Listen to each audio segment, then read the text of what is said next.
Hi, Miss Koko. Hi, girlfriend. All right, we're down here with puppy Koko for our week 3 recap. She's already looking for snacks on the ground from her siblings. And she's like ready to work already. She's not interested in the toy just yet. I think Koko has pretty strong food drive, which is good. It's helpful for training. So what we're gonna do today is actually get her dressed in her harness right away. So we're just gonna get started with that. I think that she is, are you extra, extra small? Come here, little mamas. Come here, little mamas. Let's get her in her harness. Now you'll notice today I've got the leash already attached to the harness. So that's what we're working on in week 3 when we get them dressed in their harnesses. Oh yeah, she's a extra, extra small still. Okay, so she's got the harness on, she's got the leash attached. I'm gonna set her down. I'm gonna grab my clicker and some cookies, and we'll start like we have been, just by charging our clicker just 1 or 2 reps this week. Good girl. Oh yeah, now you know I have food. Yep, she loves snacks. Okay, so now I'm just gonna pick up that leash with one hand, with my clicker hand. I got the food in the other, and we're just gonna practice following the food lure, right? Just like we did in week 1. Good girl, Koko. Yeah, Koko. And I can say her name while I'm doing it. Good girl, Koko. Perfect. Good girl. And then we can start to walk a little bit. Good girl, Koko. So what I'm teaching her is what it means to be on the leash. Koko. She stays with me. She follows me. She catches up to me. Then she gets cookies. Good girl, Koko. Wow. Good puppy. Back up. Yeah, good girl. Good job, Koko. So this is how we introduce the leash to the puppies. You could do this inside your house,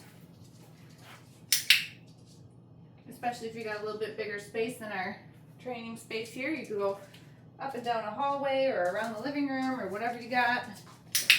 Then you'd want to do it outside, maybe up and down your driveway or up and down the sidewalk. Again, whatever you got. But remember, we have to teach our puppies what it means to walk on a leash. If you just put them on a leash and try to walk them, they are going to pull because they don't know what it means. Got to train them. Yeah, good mamas. All right, she did amazing with that. Look at, okay. There's some on the ground. I'm just going to let her get those. Now, while she's on the leash, we can also practice the other behaviors that we've learned previously. She's sitting for me nicely already. Koko, sit. Oh, you're so polite, Koko. She's already offering sits. Beautiful. Down. Good down. Wow. What a good girl. Okay. Good job, baby. Koko. Sit. Good. Down. Very nice. Okay. Good girl. We could do her hand targets while she's on the leash. Koko, touch. Good girl. Switch hands. Koko, touch. Wow, smart baby.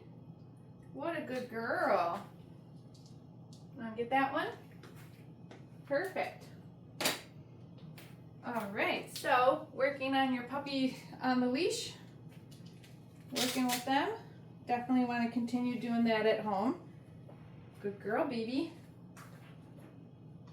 What do you think? You want to play now? Now that you had some food? Where's your toy? Where's your toy? Kitty, kitty, get it. Kitty, kitty, get it. Clover was really into her toy this morning.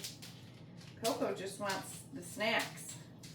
Yeah, she likes to train because she likes to get the cookies. All right, you want to do the next exercise? So we're going to do our next step in the mat. So I'll pull that out next. Koko is uninterested in the toy. That's fine, Mama. So this week we're going to put our mat down on the ground. Okay, puppies are doing pretty good knowing they should come over to it. If they still need help finding the down, we can just point to the mat. Yeah, good girl. She barely needs any help. She's pretty much has it. I'm going to start just by rewarding her for some duration like we did last week. And then releasing her off. Okay. Koko, where's your mat? Okay, when she comes back on, I'm gonna click and feed her again. And now we're gonna start to work on just a little bit of distance, a little bit of movement from me. So you can see how I'm taking maybe a step or two away from Koko. And then I'm coming back and rewarding her for holding her stay on the mat. Yeah, what a good girl, Koko. All right, let's release her off. Okay. Good job, baby. Where's your mat? Wow, such a little smarty pants. Do that again. Good job, baby. So this stay on your mat, very versatile behavior. It's one of my favorites. You can use it in the kitchen with your dog while you're cooking. You can ask them to sit on their mat, lay on their mat when you're eating to prevent dogs begging. Good girl. Perfect job, Koko. Okay. Oh yeah, she knows her release word too. What a good little baby. That's a good little mama. Touch. Good girl, Koko.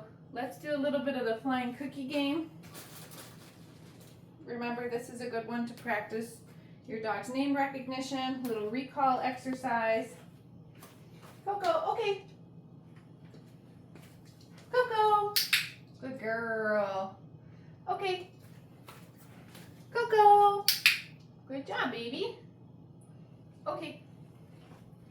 Koko. Oh, you're so smart. Okay. Do one more. Koko. Yeah, good girl. Perfect. Do you want to play with your toy now? What do you think? Oh, where is it? You're watching it. Get it. Get it. Where's that toy? There you go, Koko. There you go. I know Koko's really playful too, but when she knows it's training time, usually she has to get a little food in her belly first before she wants to go all out with the play. There we go. And again, you'll notice that like I didn't give up with the play, right? Like I tried, she wanted to play, do the work so she could get snacks. Then we took a little break, we tried again. And then finally, third time's a charm. Good girl. I do like to try to break up the training with play. I think it's good to have a little balance, especially with baby puppies. Do you want to do the crate next? We are going to do the crate next. Good girl. Okay. You thinking about going potty? No, we're just exploring. Okay.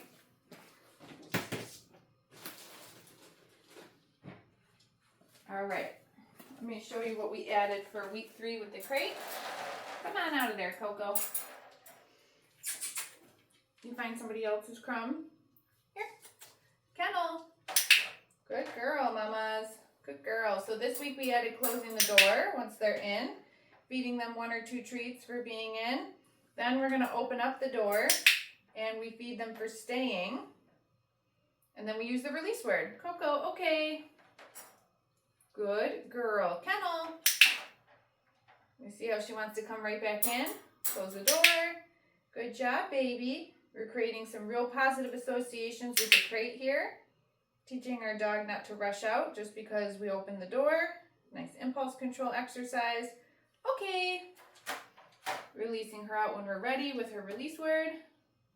Down there. Good girl. Kennel. My goodness, you're silly. And then you can see how she just wants to go right back into the crate because we're building so much value for it. What a good girl. Very nice, Mama. Very nice. And we'll release her out. Okay. All done with that. I know, closing the door. Closing the door on ya. Touch. Good. All right, let's do some of her handling exercises. I've got the nail clippers like we had last week. I also have a new grooming tool that I'll show you. What are you doing over there? You want to go back in the crate? Koko! Yeah! Good girl. So you remember from week 1, we worked on handling and a little restraint. Yes, holding her still. We also worked on handling body parts, so ears, yes. Feet. What a good girl. Yes, good girl. Okay.